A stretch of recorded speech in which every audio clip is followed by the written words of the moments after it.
Now, all the Jovian planets have rings around them. Of course, Saturn's are the most prominent and were noticed by Galileo, although he didn't know they were rings.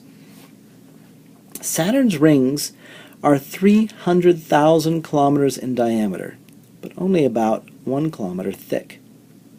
We can distinguish a few rings from Earth, but close-up pictures reveal hundreds of independent rings. So why do we get rings? Well, there's something called the Roche limit.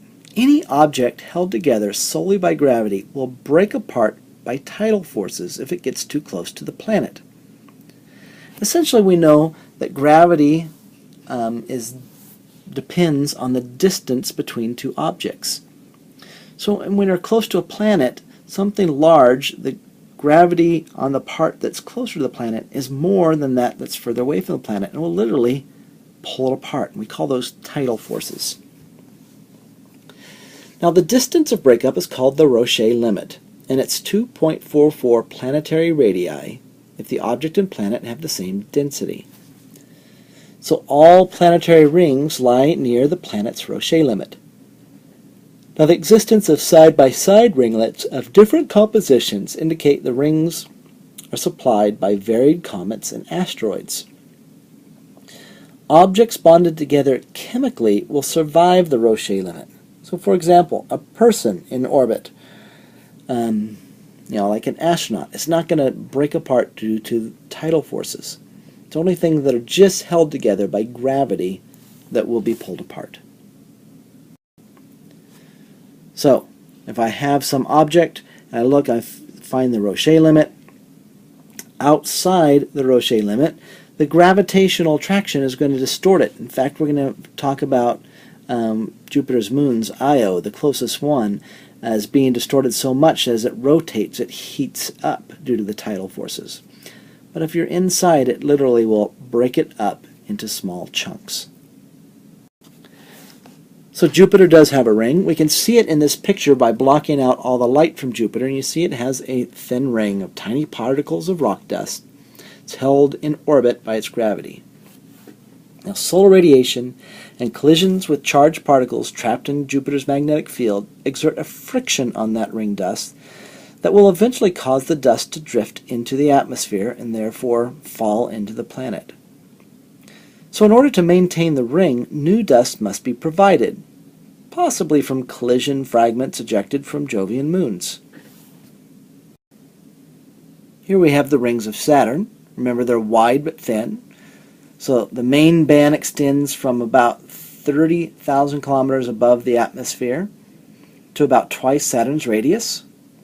And faint rings can be seen closer to Saturn as well as further away. The thickness of the rings is only a few hundred meters. So look at this picture taken by a spacecraft in orbit of Jupiter.